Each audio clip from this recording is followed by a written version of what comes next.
Blade, Trinity, tell me about it. Tell me about your role in it. How did it come to you, and how did you like it? It was a great experience. I worked with Ryan Reynolds, Jessica Biel, Wesley Snipes, Parker Posey, and it was a great experience. You know, Vince has been looking for some of us to branch into the movies and even starting their own movie division, and you know, this was, I think, a next logical step for some of our guys who are, in essence, action heroes, you know.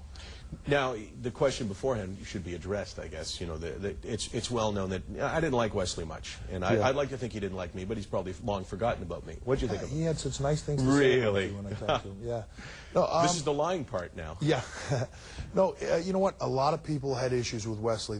I think the official thing we've been told to say is Wesley was the Blade character on set all the time. Really? With me, he was very, very nice. I think there's a big difference between everybody else on the set and the 6'4", 270-pound wrestler that you're not too sure about. He was very polite to me, very nice to me, and it's hard for me to say he wasn't a good guy. I know a lot of people had problems with him. Can movies make a huge difference to the WWE? I think they can. I think they're the next logical step, and I think what they do is expand what our guys can do and what people can see them do. It allows you to see them in different roles outside of the squared circle, and different roles that make people then that watch that movie maybe come back to wrestling and sample that, you know. So if I'm thinking of seeing a movie, you'd like me to go to see Blade Trinity, right? I would definitely want you to go see it. And if I'm looking to get in shape, not to suggest that maybe I am or I am not, right. Any tips for me? I just happen to have a book out right now called Making the Game, and basically Simon & Schuster were after us. They have a deal with our company, and they were after me for like 3 years to write a biography that like everybody else is doing, and I really feel like that's something you do at the end of the road, not in the middle of it, and I didn't want to do it, and they finally said, you know, what would you like to do? And the most frequently asked question I get is, you know, what do you do? How do you stay in shape? How can I get in shape? So I wrote a book about it, and it's a little bit about my career, but mostly about how to get in shape. Just about a minute left. I got to throw some names out at you and get your reaction. Chris Jericho, I mean, the Canadian audience wants to know. Yeah. Could he be a star in SmackDown? He could be a star in on either show.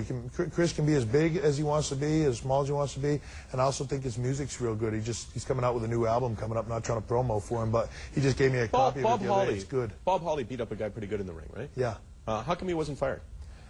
I think it was probably a this is your last chance warning. If that ever happens again, you'll be fired. I think that's inexcusable.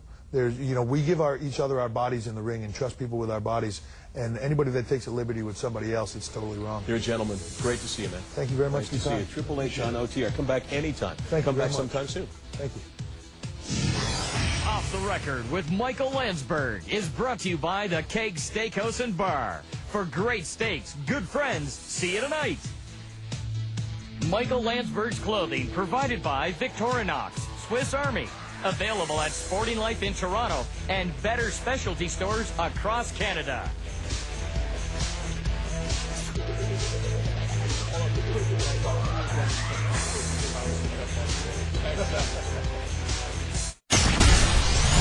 Welcome